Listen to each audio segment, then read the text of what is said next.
অনেক পারবো কিছু কিছু খাতে এখানে তার নৌকা পানিতে হয়েছে এখন আমি ঢুকে গেছি সাদা পাথর। আর সাদা পাথর হওয়ার পরে আমি ভিউটা দেখলাম, উপভোগ করলাম। আসলে অনেক বেশি ভালো লাগে, কারণ আমরা সিলেটের প্রতিটা জায়গা, প্রতিটা পর্যটন অনেক বেশি সুন্দর। তো আমি সিলেটের ভাষায় মূলত ব্লগ বানাই, লাগে হয়তো অনেকে বুঝতে না সিলেটের বাইরে যারা আমার ভিডিও দেখুন।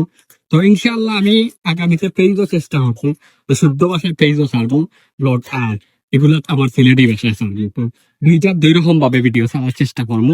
তো সকলে দোয়া করবা। আর ওই তো এই জায়গার ভিউ, আমার ভিডিওর মাঝে আপনারা সম্পূর্ণ সিলেট তথা বাংলাদেশের বিভিন্ন জায়গায় ব্লগ বা সৌন্দর্য উপভোগ করতে পারবো।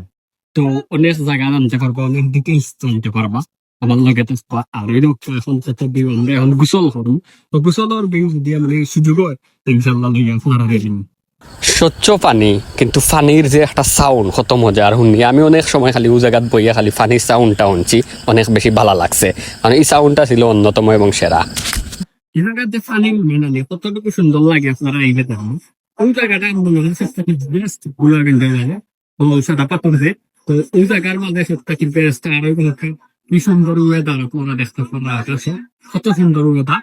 আর ওদেরকে কোনো মনে হবে কেমন যে মেঘে আরো একটা টিলা আঁকে দেখে দেখা যান না, দূর থেকে দেখা যান, তুরা তুরা দেখা যান। ওই দেখো দেখো আমার আলজিলের উপরে আছে, তুরা তুরা বোঝা না, তো ভিডিওর মাঝে দেখা যান না। আর ওই তো হচ্ছে এখানে ছিলাম। আর উঁচাইতে আর উঁচাইতে উঠেছি, উঠছে এখন ওখানটা কি খুব বেশি মেঘ আছে। এরপরে সপ্তাহ শেষে আমরা উঠিয়া আইলাম বাজার, অন্য ছোট ছোট দোকান আইন আছে, ওটাকে ইন্ডিয়ান কিছু জিনিসপত্র কিনলাম সকলে। আঁকি আমিও কিনছি ইনশাল্লাহ, আমার গরল লাগিয়া কিছু জিনিস। তো সকলেও কিনো নিটা জায়গাত আইয়া। এরপরে ওই দোকা বারোইয়া আমরা দূরই থেকে এক সুন্দর ভিউ, আরো বেশি সুন্দর হয়েছে একবারে বিকালের শেষ টাইম আর কি। এই টাইম যে অত বেশি ভালো লাগছে।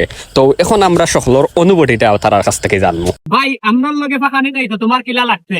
আলহামদুলিল্লাহ ভালো আছি, ঠিক হয়ে লাগি নতুন নতুন জায়গা পাইছি, নতুন নতুন জায়গায় চিনছি, খুব সুন্দর জায়গা চিনছি।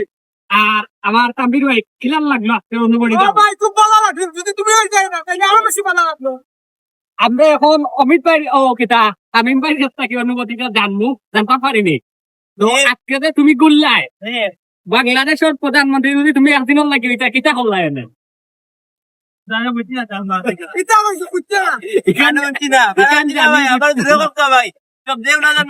আপনি যদি একদিনের লাগে প্রধানমন্ত্রী হইতা বাংলাদেশের লাগে কিতা করলাই এনে? আপনার মাঝে অনেক ব্যান্ডেও লাগলাম।